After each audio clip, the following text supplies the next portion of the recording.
그리고 더 중요한 거는 사실은 이렇게 제가 이렇게 보면은 대부분의 시험은 지식을 축적하는 과정이거든요. 내가 시험을 그래서 피셋 같은 거 매년 공부하면 계속 성적 올라가요. 무조건 올라가게 돼 있어요. 올해 70점, 내년에 공부하면 75점 무조건 올라가게 돼 있으면 놀지 않는 이상은요 80점 무조건 90점 올라갈 수 있습니다. 시간만 때리면요.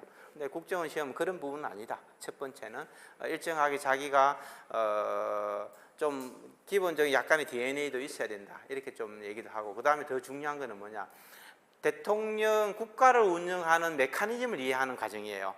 국가 통치술에 관련됐다는 거죠. 대통령이 국가 정책을 수립하고 집행하고 이행할 때 고민이 있는데 그걸 조언하는 역할이 국정원이 하는 역할이거든요.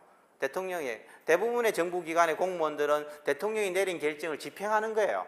딜리버리 하는 기관들인 거죠. 근데 국정원은 대통령이 그런 결정을 하기 전에 조언하는 역할을 한다는 거죠. 그러면 국가 통치에 대해서 배우는 거예요. 국가 통치에 대해서요. 그래서 뭐 마키아벨리의 군주론이라든지 맹자라든지 정의란 무엇이라든지 공산당 선언이라든지 자본론이라든지 이런 걸 가르치는 거예요.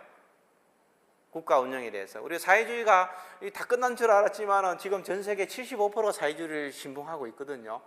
그렇잖아요. 그죠? 우리 자유민주주의보다 더 많은 사람이 사회주의를 신봉하고 있습니다. 왜 그럴까? 다 끝난 줄 알았는데 그런 거죠. 공산주의에 대해서 아직도 여러 사람 많이 믿고 있거든요. 그러면 뭐 이유가 있는 거죠. 그 사람들 다 사이코가 아니라 이유가 있다는 겁니다. 그래서 국가를 운영하는데 사람들의 여론을 어떻게 형성하고 끌어들이고 설득하고 정책을 어떻게 집행할 것인가, 그 부분에 관련된 얘기입니다. 그래서 그런 부분을 잘 파악하고 있으면은 사실은 삼성전자, SK 하이닉스가 아무리 크다고 해도 일개 기업에 불과한 거예요. 일개 기업이에요.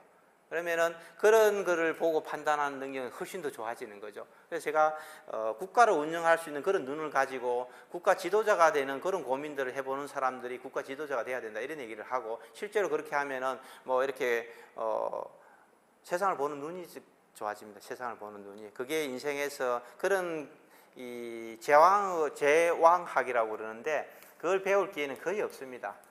가르치는 데도 없습니다. 사실은 황제가 되고 왕이 되는 그런 학문이 있거든요. 국가를 운영하는 거거든요.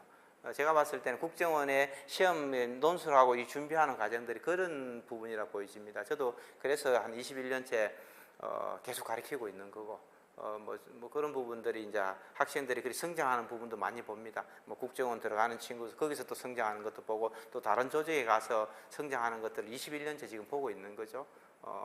그런 생각을 가진 사람들, 그런 눈을 가진 사람들이 지도자가 되는 거고, 조직에서 최고로 올라갈 수 있습니다. 그게 없으면 시다발이 하다가 인생 끝나요. 대부분들 열심히 한다고 지도자가 되는 건 아닙니다. 제가 봤을 때는 그렇습니다. 그래서 그런 부분들에 대한 고민들을 하고 그런 걸 배우는 과정이다, 이렇게 좀 생각하면 좋을 것 같습니다.